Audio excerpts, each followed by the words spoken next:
Hello everyone, I'm Shalini Singh and welcome back to Achieve It. As you know, we have started the ninth chapter from Home Science Class 12th, and the name of this chapter is Special Education and Support Services. And this video is going to be part 2 of this chapter. Part 1 हम already पढ़ चुके हैं, link मैं description में दे दूंगी, आप वहाँ पे जाके पार्ट 1 को देख लीजिएगा। ठीक है, तो पार्ट 1 में हमने क्या पढ़ा था? सिग्निफिकेंस पढ़ा था कि क्यों स्पेशल एजुकेशन ज़रूरी होती है, क्यों सपोर्ट सर्विसेज ज़रूरी होती है। ठीक है, और उसमें हमने स्पेशल एजुकेशन के बारे में पढ़ा था, उसके बाद इंक्लूसिव एजुकेशन के बारे में पढ़ा था और इंटीग्रेटेड एजुकेशन के बारे में पढ़ा था। तीनों में डिफरेंस भी समझा था कि तीनों कैसे एक दूसरे से अलग हैं। ठीक, उसके बाद हमने बेसिक कंसेप्ट्स पढ़े। बेसिक कंसेप्ट्स में हमने डिसेबिलिटीज़ के बारे में पढ़ा कि कितने टाइप की डिसेबिलिटीज़ होती हैं और वो डिसेबिलिटीज़ के कारण क्या होते हैं, कॉजेज़ ऑफ डिसेबिलिटीज़ भी हमने पढ़ा था।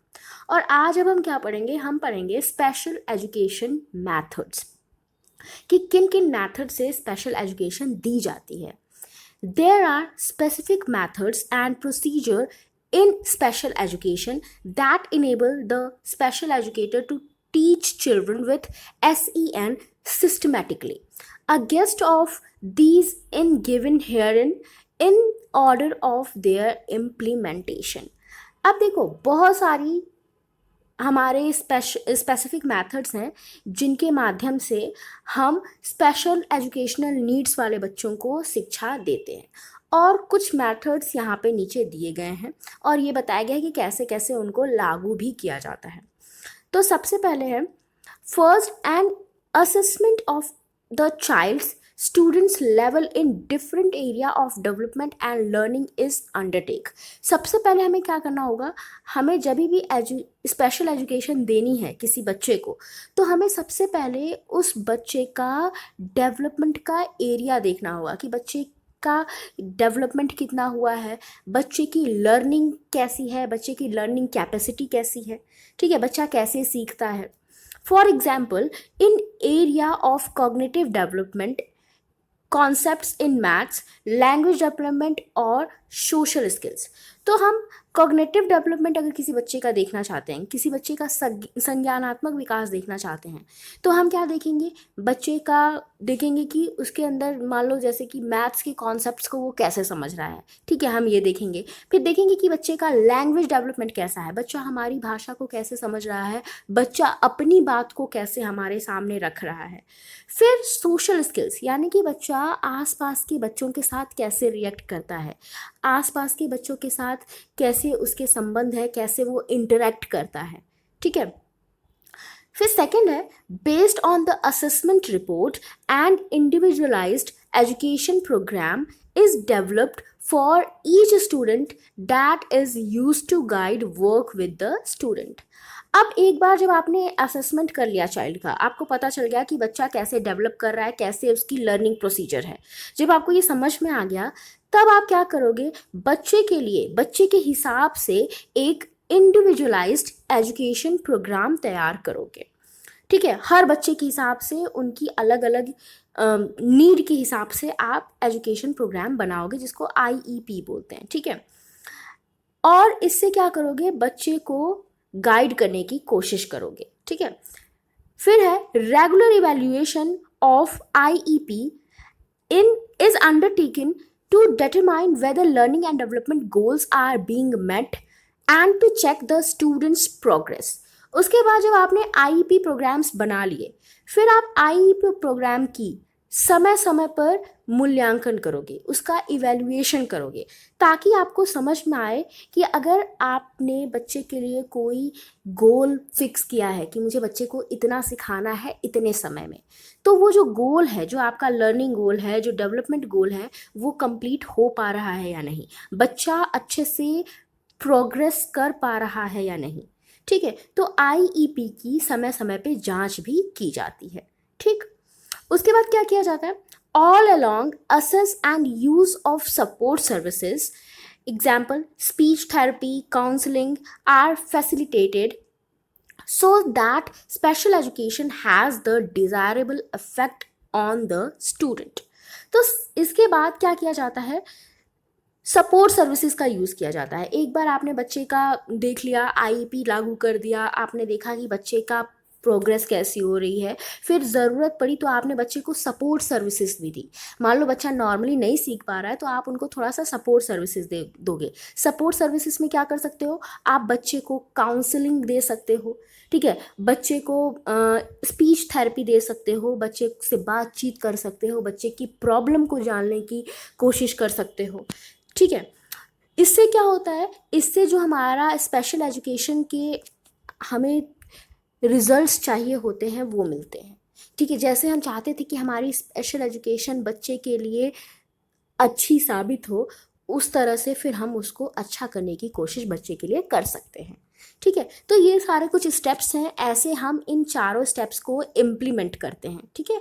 यहाँ पे यही बताया गया है कि कैसे कैसे कौन कौन से स्टेप्स हैं, क्या क्या प्रोसीजर है और कैसे उन स्टेप्स को हम लागू करते हैं। तो एक बार मैं फिर बता देती हूँ। सबसे पहले आप बच्चे की लेवल को समझोगे कि बच्चे का लर्निंग कैपेसिटी कैसी है, बच्चा डेवलप कैसे कर रहा है, बच्चा कैसे आसपास के लोगों के साथ इंटरेक्ट करता है, बाकी बच्चों के साथ कैसे इंटरेक्ट करता है, बच्चे का भाषा विकास कैसा है, बच्चे का कॉग्निटिव डेवलपमेंट यानी कि संज्ञानात्मक विकास कैसा है, बच्चा किस लेवल पे चीज़ों को सीखता है, धीरे धीरे सीखता है या नॉर्मल गति से सीखता है, ठीक है। ये सब आप पहले देखोगे। उसके बाद बच्चे की जब आपको पूरी चीज़ समझ में आ जाएगी, बच्चे का प्रोसेस समझ में आएगा, डेवलपमेंट का प्रोसेस, लर्निंग का प्रोसेस, तो आप फिर बच्चों के लिए क्या करोगे, एक इंडिविजुअलाइज्ड एजुकेशन प्रोग्राम तैयार करोगे जिसको हम आईईपी भी बोलते हैं।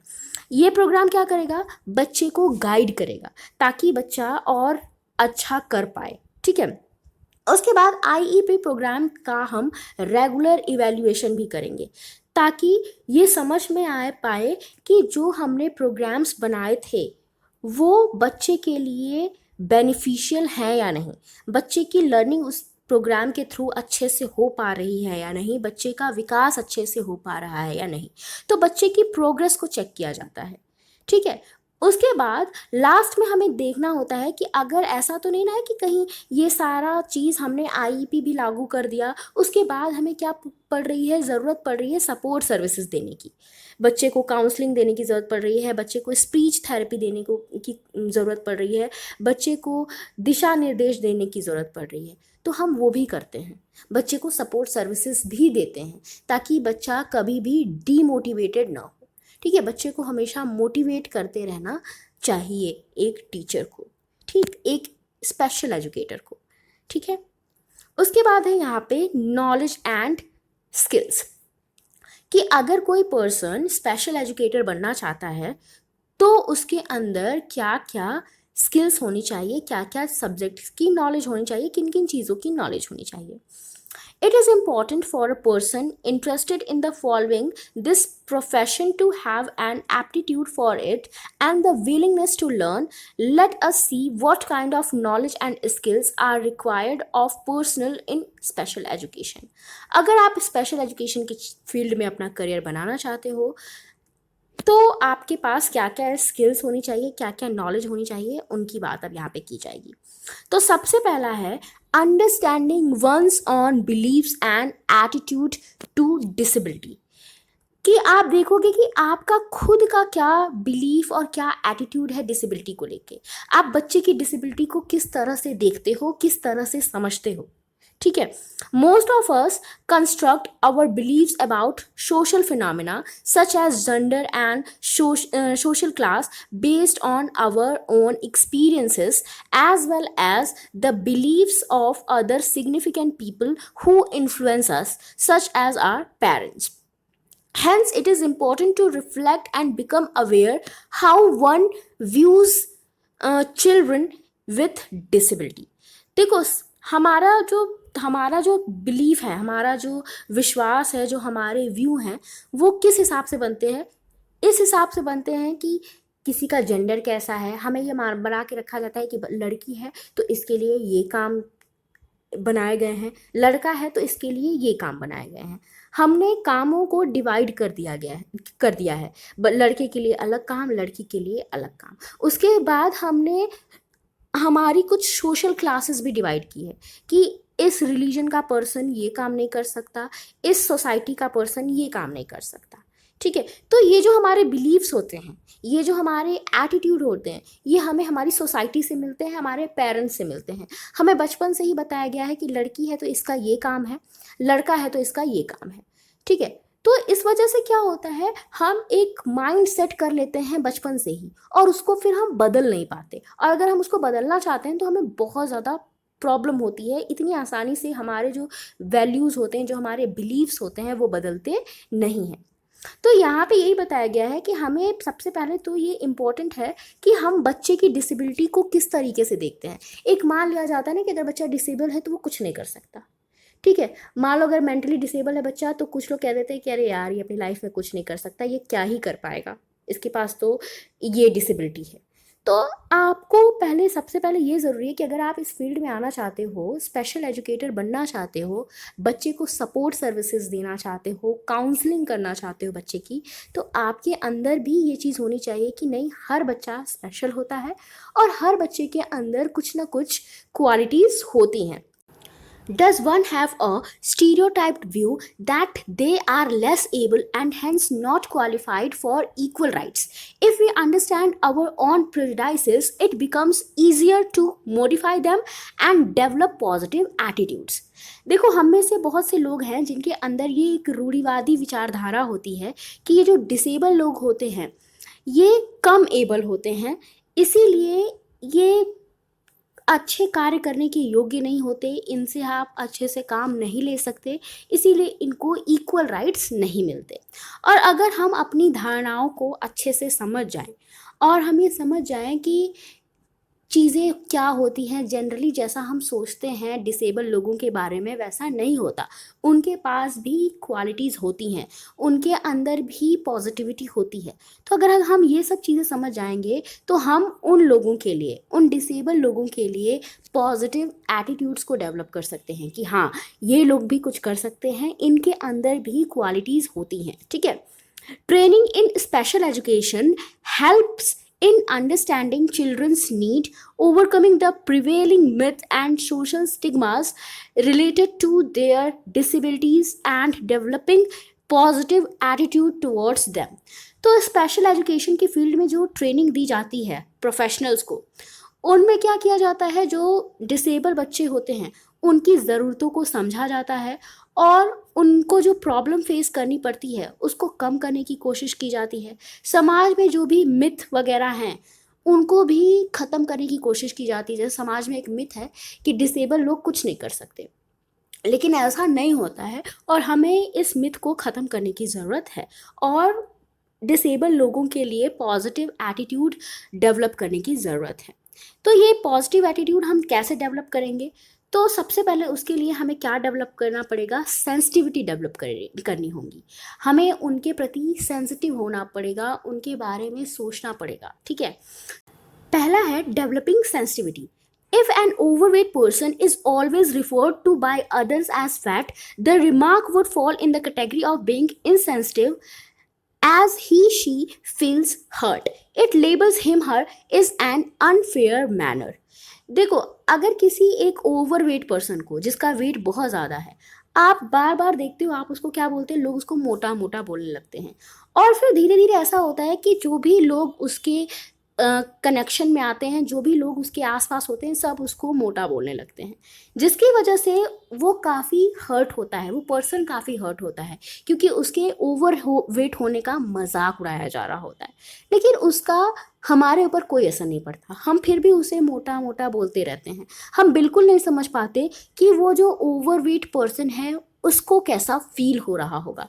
तो ये क्या कहलाती है, ये इनसेंसिटिविटी कहलाती है कि हम बिल्कुल भी सेंसिटिव नहीं है कि वो पर्सन क्या सोच रहा है, वो कैसा फील कर रहा है, और हम उसके ऊपर एक लेबल लगा देते हैं कि हाँ भैया तुम मोटे हो, उसको फैट का लेबल लगा देते हैं उसके ऊपर, जो कि बहुत ही अनफेयर होता है। ठीक है, special educators are expected to develop sensitivity towards children with disabilities.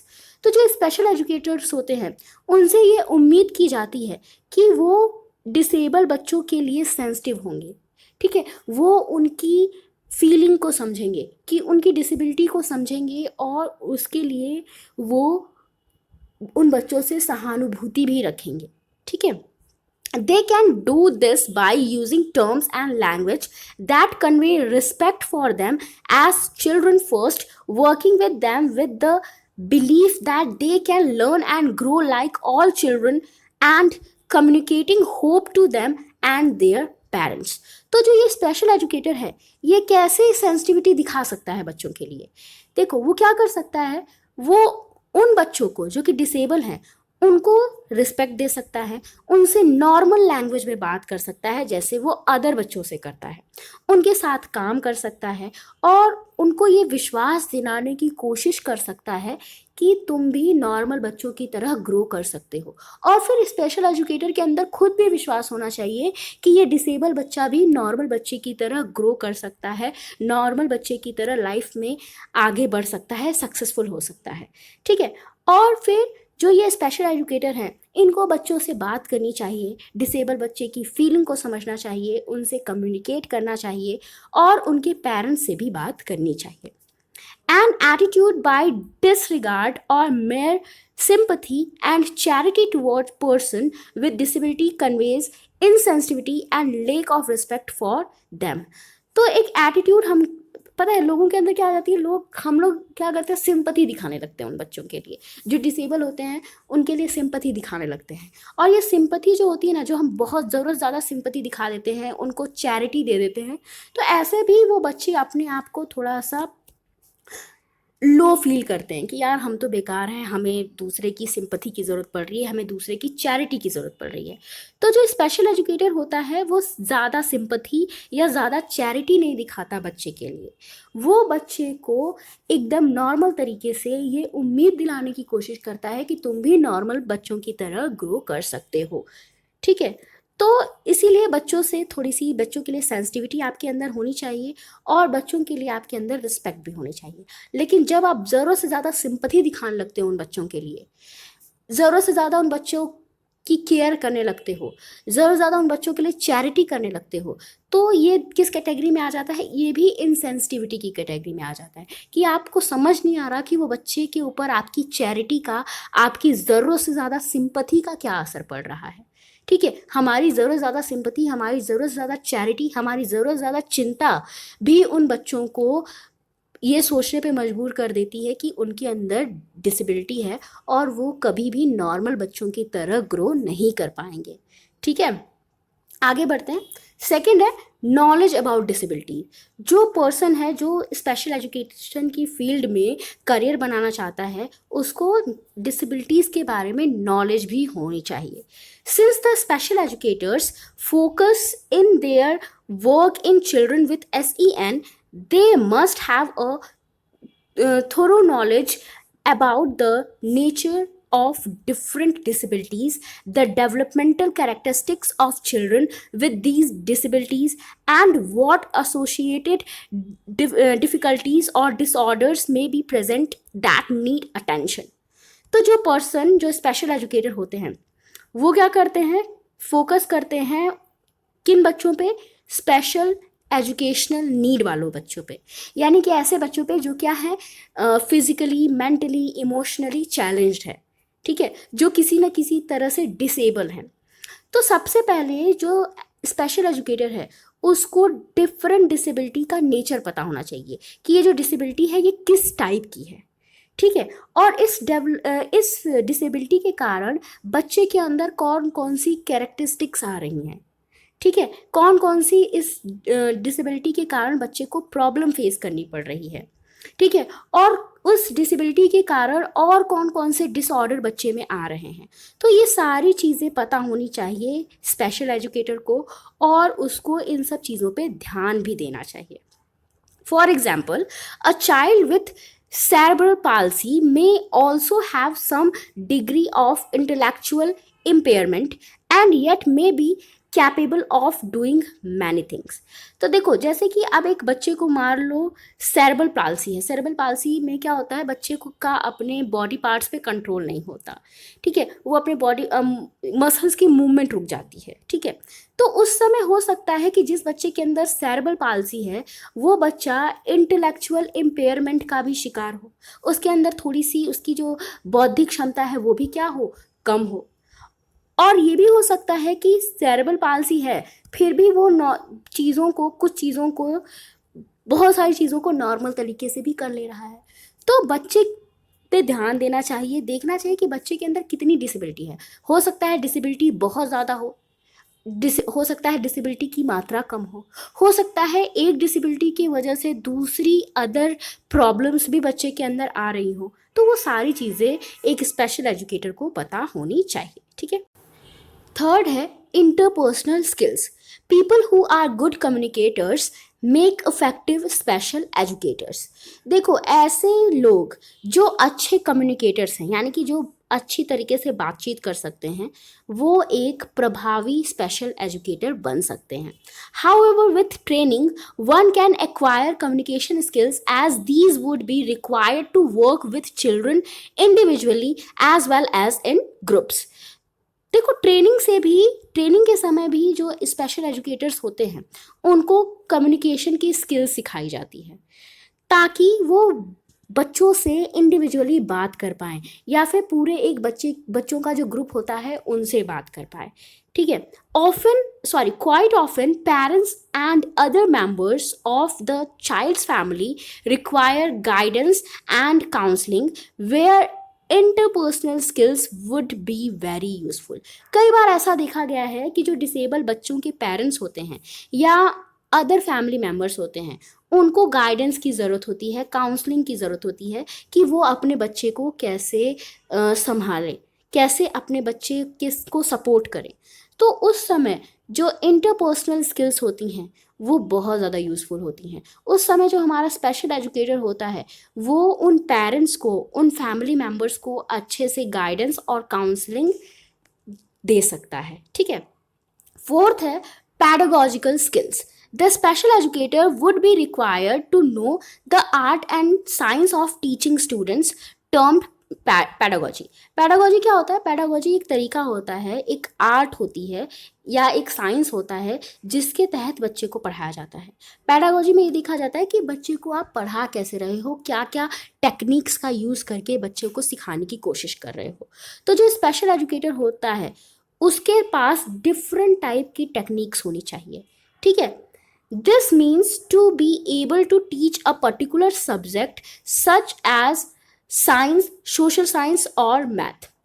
अब ये जो पैडागॉजी का टर्म है इसका मतलब ये है कि जो ये पैडागॉजिकल स्किल होगी उस स्पेशल एजुकेटर के अंदर, तो वो क्या होगा, वो एबल होगा, वो पढ़ा पाएगा बच्चों को साइंस, मैथ, सोशल साइंस जैसे सब्जेक्ट, ठीक है। The educator must know how to break up and simplify the concepts and lessons so that the learner can grasp the principle as well as meaning।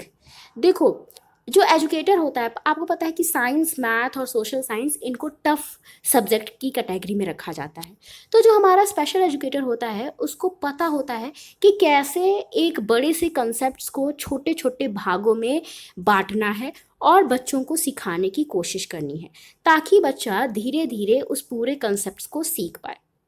इससे क्या होता है, जो हमारे learners होते हैं जो कि डिसेबल हैं, वो पूरे जो भी सिद्धांत है, जो भी पूरे प्रिंसिपल्स हैं, जो भी पूरी मीनिंग है उस उनके सब्जेक्ट की, उनके टॉपिक की, वो उसको अच्छे से ग्रैस्प कर पाते हैं, अच्छे से पकड़ पाते हैं, अच्छे से समझ पाते हैं जब उनको छोटे छोटे टॉपिक में बांट के बच्चों के सामने रखा जाएगा तब, ठीक है।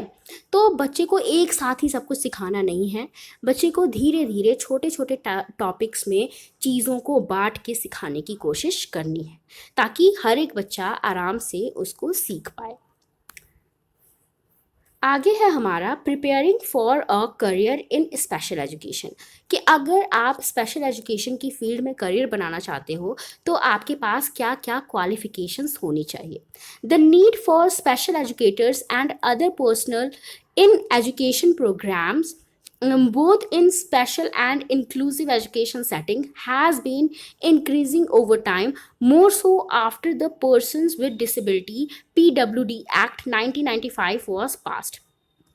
देखो, स्पेशल एजुकेटर्स की ज़रूरत दिन प्रतिदिन बढ़ती जा रही है दोनों फील्ड में, चाहे वो स्पेशल एजुकेशन की फील्ड हो चाहे इंक्लूसिव एजुकेशन की फील्ड हो। उसके बाद जब PWD एक्ट आ गया, यानी कि पर्सन विथ डिसेबिलिटी एक्ट आ गया 1995 में, उसके बाद स्पेशल एजुकेटर्स की ज़रूरत और ज़्यादा बढ़ गई।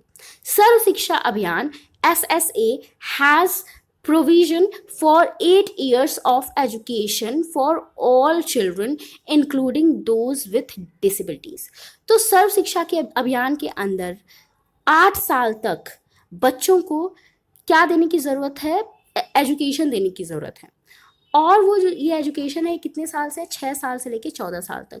ठीक है, तो ये आप भी 8 साल का पूरा टोटल हुआ ना, तो 8 साल की एजुकेशन दी जानी चाहिए। और इनमें डिसेबल बच्चों को भी रखा गया है कि ऐसे बच्चे जो जिनके अंदर कोई डिसेबिलिटी है वो भी सर्व शिक्षा अभियान के अंदर 6 से 14 साल के बीच में शिक्षा ले सकते हैं।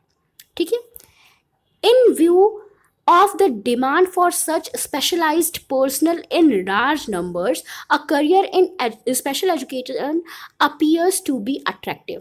तो ये देखा गया है कि जब स्पेशल एजुकेशन की फील्ड इतनी ज़्यादा ग्रो कर रही है तो जो हमारे स्पेशल एजुकेटर्स हैं उनके लिए करियर ऑप्शन और ज़्यादा बढ़ गए हैं। In India, all forms of training for professionals and personnel who work in areas related to disability are regulated by the Rehabilitation Council of India, RCI। तो देखो, इंडिया में जितनी भी तरह की ट्रेनिंग दी जाती है डिसेबल लोगों को, वो किसके द्वारा रेगुलेट की जाती है? रिहैबिलिटेशन काउंसिल ऑफ इंडिया के द्वारा। इसके तहत, इस काउंसिल के तहत, RCI के तहत जो भी प्रोफेशनल्स होते हैं जो स्पेशल एजुकेशन की फील्ड में जाना चाहते हैं, जो डिसेबल लोगों को पढ़ाना चाहते हैं, उनको ट्रेनिंग दी जाती है।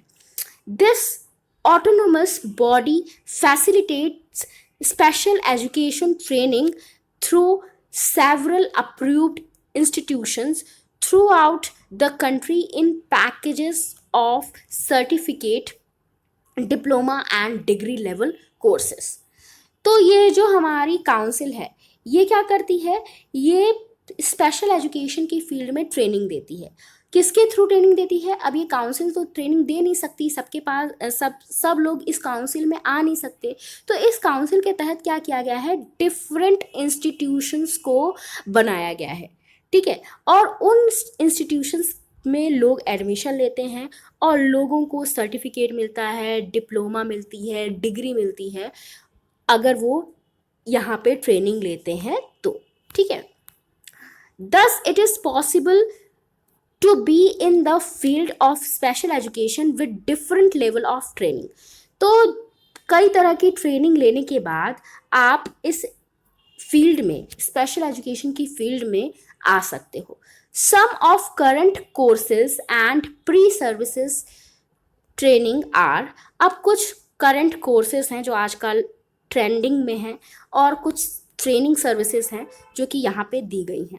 तो सबसे पहला है certificate course in early childhood special education enabling inclusion from Indira Gandhi national open university IGNOU, which qualifies the candidate to be an early childhood special inclusive educator।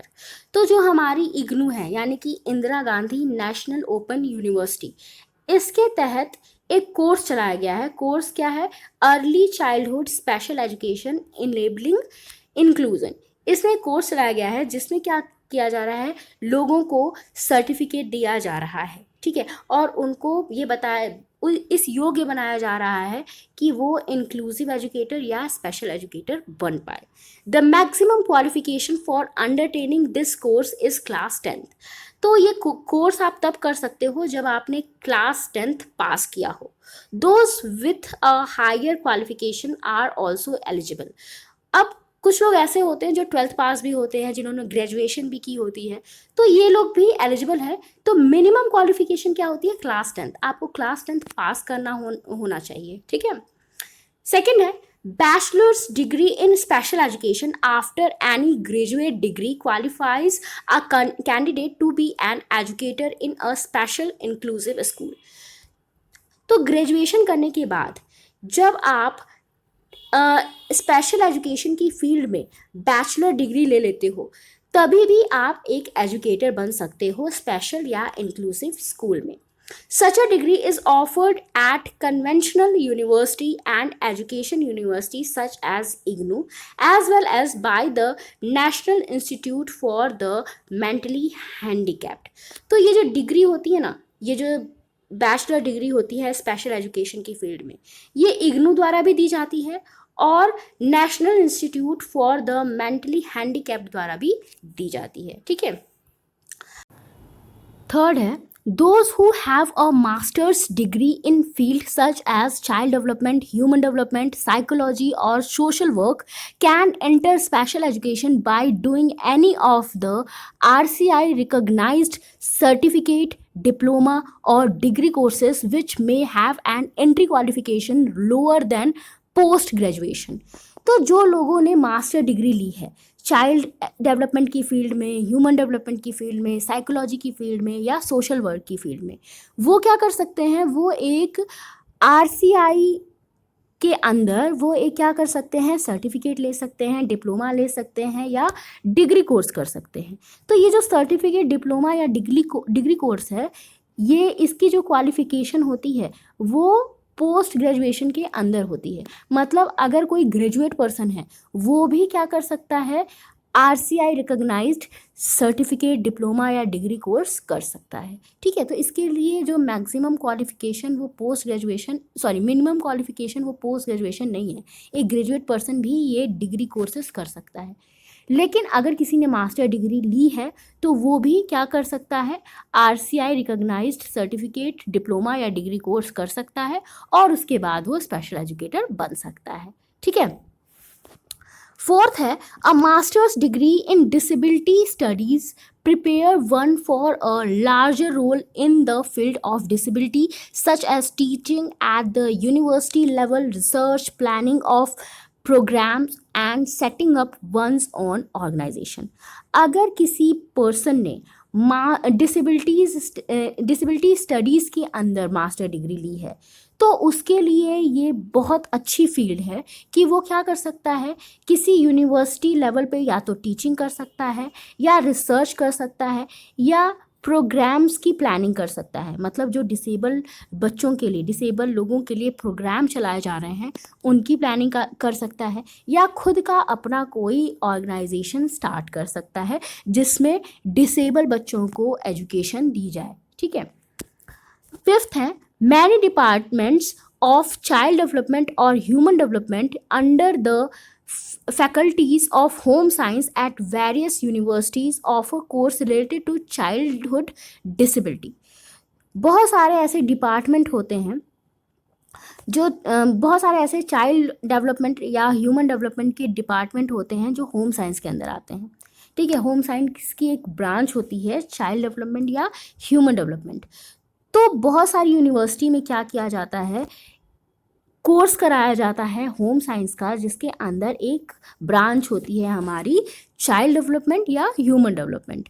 तो ये जब कोर्स आप कर लेते हो तभी भी आप चाइल्डहुड डिसेबिलिटी की फील्ड में कोर्सेस कर सकते हो, आप इस फील्ड में जा सकते हो, डिसेबल बच्चों को एजुकेशन दे सकते हो। Post graduate studies that include the study of children with disability in theory and practicum prepare the students quite adequately to work in educational institute in various capacities। कई post graduate studies ऐसी होती हैं जहाँ पे disable बच्चों के बारे में थियोरी आपको पढ़ाई जाती है, प्रैक्टिकल कराए जाते हैं और आपको तैयार कराया जाता है कि आप एजुकेशनल इंस्टीट्यूशन में पढ़ा पाएँ, आप एक स्पेशल एजुकेटर बन पाएँ। यानी कि एजुकेशनल इंस्टीट्यूशन यानी कि ऐसे इंस्टीट्यूशन जहाँ पे डिसेबल बच्चे पढ़ते हैं, ठीक है? वहाँ पे आप पढ़ा पाएँ, उन बच्चों की नीड्स को समझ पाएँ, उनको एजुकेशन दे पाएँ। तो मान लो आपने इन डिग्री में से कोई एक डिग्री कर ली, आप इस फील्ड में चले भी गए, तो आपके लिए स्कोप क्या क्या होंगे? Depending upon which courses related to special education one studies and up to what level one undertakes higher education, the field has immense potential. तो देखो, डिपेंड करता है कि एक पर्सन ने कितनी हायर एजुकेशन ली है या किस तरह का कोर्स किया है। जितनी अच्छा आपने कोर्स किया होगा, जितनी अच्छी आपकी एजुकेशन होगी, आपके इस फील्ड में आगे बढ़ने के चांसेस उतने ज़्यादा होंगे। From becoming an early childhood special educator after class 10 to begin able to organize and conduct one's own enterprise are the possibilities. तो स्टार्टिंग आप कहाँ से कर सकते हो? क्लास 10th अगर पास हो तब से लेके आप हायर एजुकेशन तक यानी कि पोस्ट ग्रेजुएशन तक की पढ़ाई यहाँ पे कर सकते हो। मतलब पोस्ट ग्रेजुएशन के बाद तक आप इस फील्ड में आ सकते हो और आप अपना खुद का एक एंटरप्राइज भी स्टार्ट कर सकते हो, अपने खुद की ऑर्गेनाइजेशन भी स्टार्ट कर सकते हो, ठीक है? With a few years experience, it is possible to be selected as head of special education programs at a school or manager of special schools. तो कुछ जब आपके पास आप मान लो स्कूल्स में स्पेशल एजुकेटर हो और आपके पास कुछ सालों का एक्सपीरियंस हो गया, तो आप उसके बाद क्या कर सकते हो? आप हेड बन सकते हो स्पेशल एजुकेशन प्रोग्राम्स के, या आप स्पेशल एजुकेशन स्कूल्स के मैनेजर भी बन सकते हो, प्रिंसिपल भी बन सकते हो, आपको प्रमोशन मिल सकता है। Non-governmental organizations that follow SSA guidelines to need qualified special educators and master trainers. उसके बाद जो हमारी नॉन गवर्नमेंट ऑर्गेनाइजेशंस हैं जो एसएसए की गाइडलाइंस को फॉलो करती हैं, एसएसए यानी कि सर्व शिक्षा अभियान, वहाँ पे ज़रूरत होती है स्पेशल एजुकेटर्स की और मास्टर ट्रेनर्स की, ठीक है?